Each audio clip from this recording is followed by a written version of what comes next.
Bom, estamos falando sobre a introdução às redes de computadores e agora especificamente eu quero salientar, reforçar uma comparação entre a comutação por pacotes e a comutação por circuitos. Esse vai ser o conceito que a gente vai discutir nessa pequena videoaula.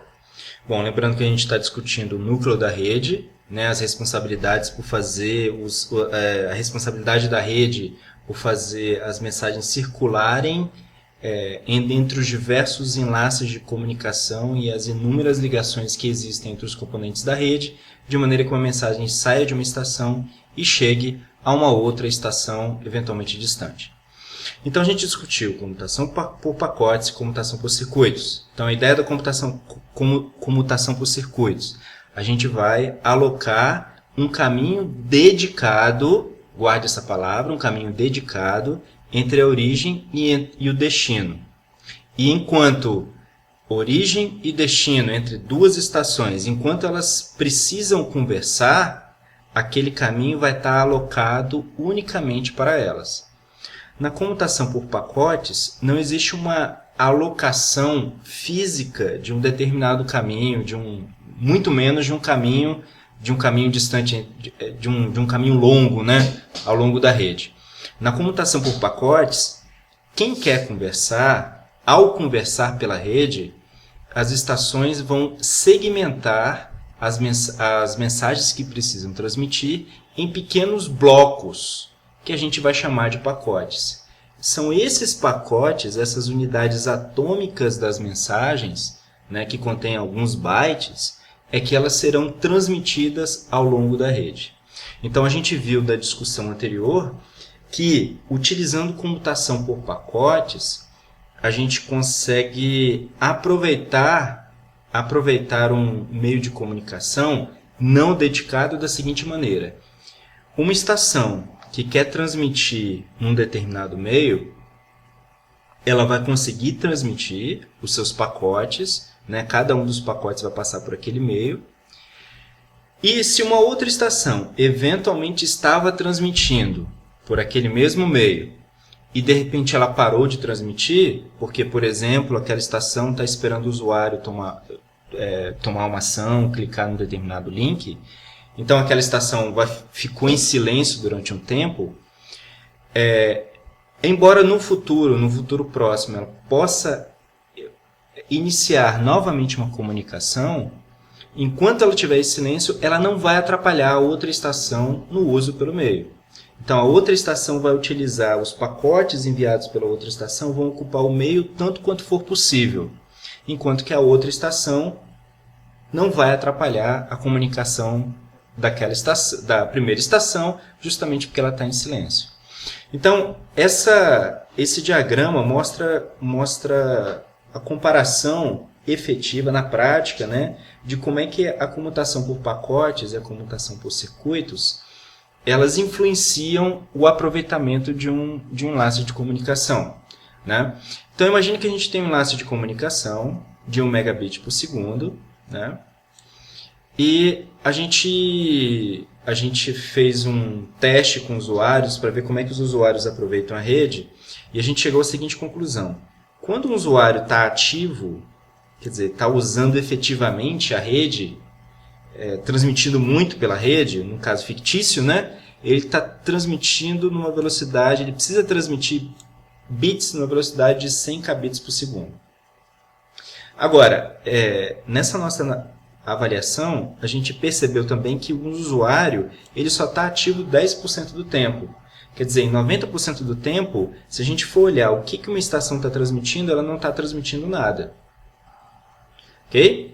Joia. Então, nessa situação, que é uma situação extremamente comum nas redes de computadores, né? As redes de computadores, elas têm um comportamento que a gente chama de comportamento de surto. Quer dizer que a gente for olhar como é que as aplicações transferem os dados, a gente vai olhar o seguinte, a gente vai ver que ela transfere muitos dados por um instante curto e depois ela fica um longo tempo em silêncio. Possivelmente esse longo tempo em silêncio o tempo que demora para um usuário, por exemplo, escolher alguma coisa, clicar no link, ler um determinado conteúdo, para então fazer um outro pedido.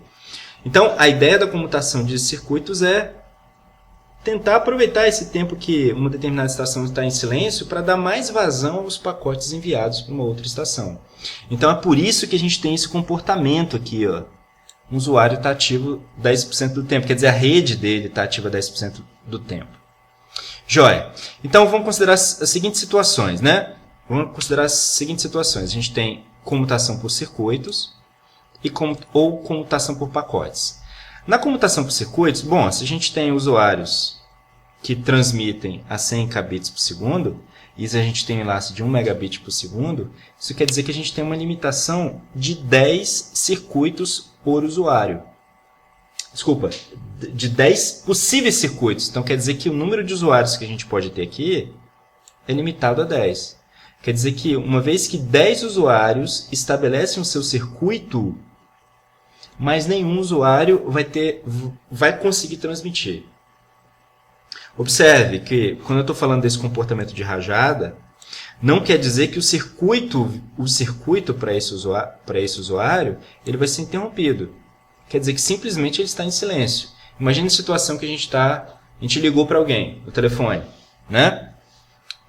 No meio da nossa conversa, há diversos momentos de silêncio. Grandes momentos de silêncio, né?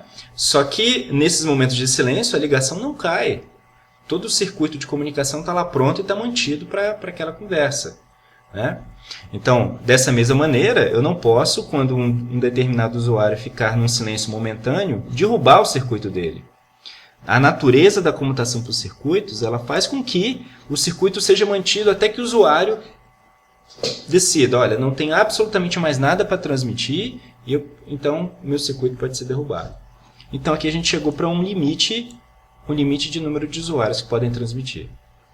Agora vamos observar a comutação por pacotes. Se a gente fizer uma análise estatística desse comportamento, a gente vai chegar à seguinte conclusão, que a gente consegue atender até 35 usuários bem nesse mesmo contexto. Quer dizer, a gente consegue colocar 35 usuários com uma alta probabilidade deles estarem satisfeitos com a comunicação, quer dizer, transmitido naquela velocidade em que eles estão interessados. Por que isso acontece? Porque a probabilidade da gente ter mais de 10 usuários ativos ao mesmo tempo, quer dizer, efetivamente querendo transferir os 100 kb por segundo, ela é muito pequena. Ela é bem menor do que 1%, né? Ela é 0,004. Okay? Então, com isso, a gente permitiu colocar mais gente transmitindo pela rede, se comparado com o circuito. Então, se a gente for comparar, né, comutação por pacotes e comutação por circuitos, do ponto de vista dos ganhos que a gente tem e em relação a quantas pessoas a gente vai conseguir utilizar a rede efetivamente.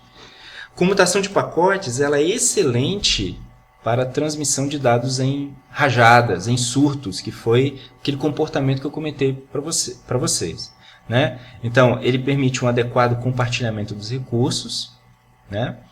E a transmissão também, provavelmente a transmissão vai iniciar mais rapidamente, porque não existe aquele processo de estabelecimento de conexão que tipicamente acontece em computação por circuitos, e ela é bastante demorada, pode ser bastante demorada.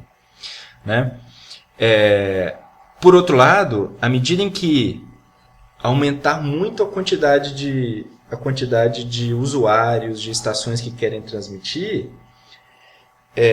nenhuma estação vai ser proibida de transmitir, né? Mas aí a gente vai atingir uma situação muito comum em redes que a gente chama de congestionamento. Quer dizer, tem muita gente... Imagine que no caso anterior, né? Deixa eu voltar aqui no caso anterior. A gente chegou à conclusão que a gente consegue colocar 35 usuários sem problema aqui. E se a gente colocar 100 usuários?